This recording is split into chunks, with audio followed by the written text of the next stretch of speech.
was asked to speak on behalf of Google about AI at MIT. And to be and I think iron sharpens iron. So the more people that are like that, I think the better I can get and the better we all will be collectively. Deep. Hello, ladies and gentlemen. We're back at the Da Nang Nomad Fest. It's your boy Kunshan, and we are back again with another amazing interview. Wonderful woman, please introduce yourself to the people at home. Hi, my name is Asya Brown, and I'm from Hayward, California, but I live between Bali and Vietnam. Oh, okay. So you're a full-time nomad? Yes, I am. Amazing. What is it that you do that makes you want to come here and like network with all these different individuals? Yeah, so I'm a TV show host, I'm a model and a transformation coach, and I am always looking for beautiful stories to capture. Whether people are on their reinvention journey, their relocation journey, or just putting local businesses on the map. And so I thought coming here would be a good opportunity for me to meet other digital nomads, see what their origin story was, or their journey to this point was, and hope to inspire my audience to reinvent themselves, relocate overseas, and live the life that we're living. That's so beautiful. It absolutely is. I love this. So you're doing several things within your own sphere. What makes you want to create content? I want to inspire people. So I'm someone that, so I worked at Google for 8 years and it was great. You know, I made good money, the lifestyle was good, but I felt like I was just I had more to offer the world than what I was offering in my 9 to 5 job. And so I hope through my content, people are inspired to live a bold, authentic, full life, because there's so many people who are stuck in a job because of circumstance or money or whatever it is. And like, we do need those things, but I just want to be that reminder and inspiration to people that you can live a full life and you can reinvent yourself at any time. And I hope that you see my content and you're just like, yes, because she did it, I know I can as well. So what was that moment that awakened you? Because not many people get to work at Google.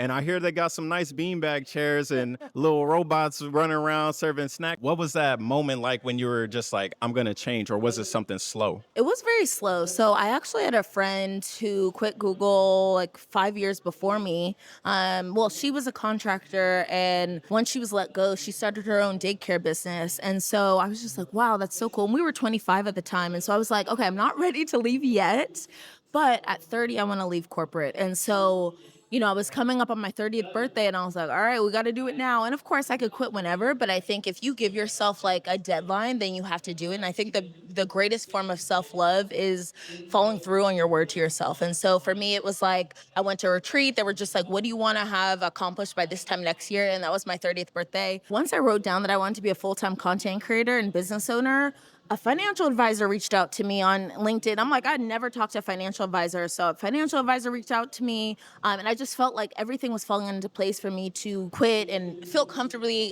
financially to do it. And then also I was already doing content, so it just like made sense. I love that you're able to remember it so vividly. So this must have been something that was really on your mind. Do you feel like it was something like instinctual that made you actually want to pivot? Because the brain messes with us all the time. And I love how you say you got to give yourself a deadline to do it. And then when you commit to that, you actually empower yourself because you're doing what you said you did. What was that internal feeling to really like want to change? Like what made you say like you have more to offer? I think it was honestly like feedback from like other people as well. Like whenever I would say I work at Google, people are like, what? You're not a fashion designer, you're not a makeup artist. And I think even though I got that job because it was like, good job, financially stable job, and like the lifestyle was really nice.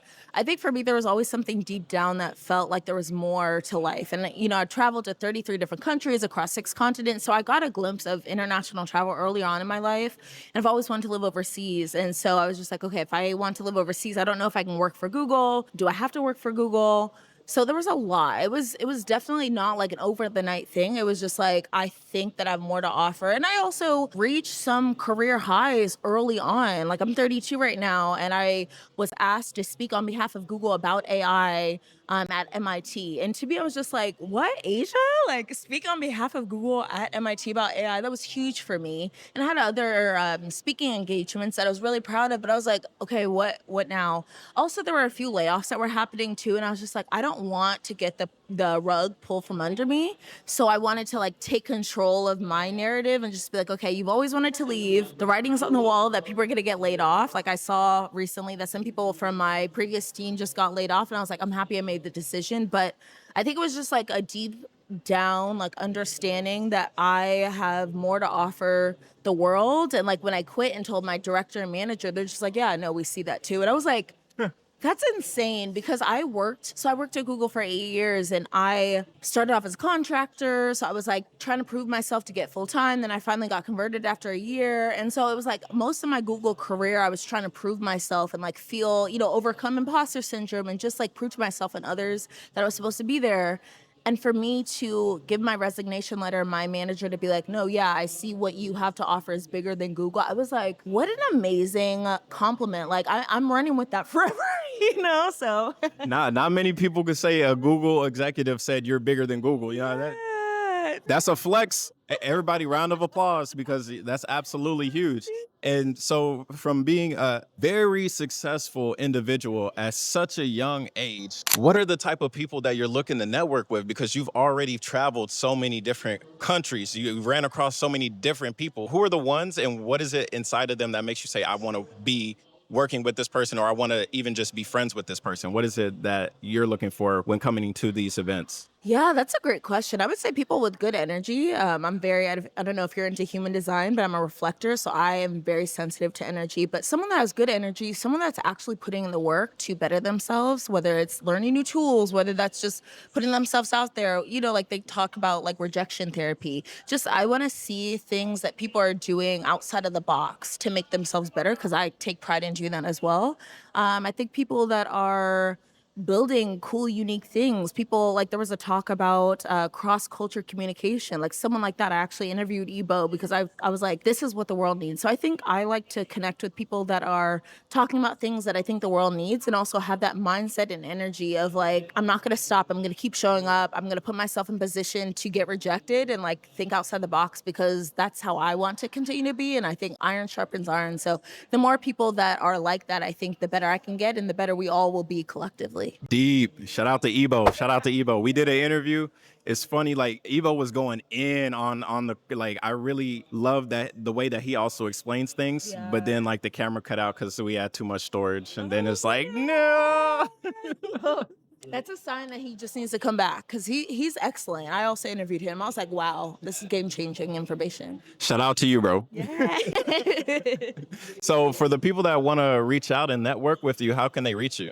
So on Instagram, I would say that's probably where I'm most active. My Instagram is ASYA_Nicole, Asia Nicole. On TikTok, it's similar tagline. So ASYA_NICOLEE.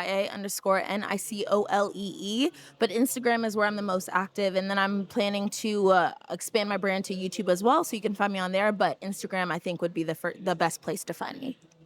Amazing.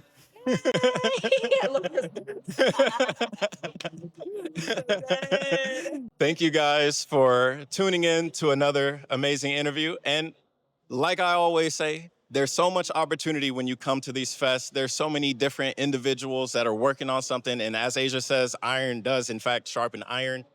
A lot of these people, they're here not just for, networking just for shits and giggles. A lot of them are here to expand, to grow. There's somebody sitting here right in front of us that has achieved a lot, and I mean a lot of success, and they're willing to work with other people instead of just doing stuff on their own. That is opportunity right there. You just need to show up. Anything you'd like to share with the people, any advice or anything you'd love to give before we sign out?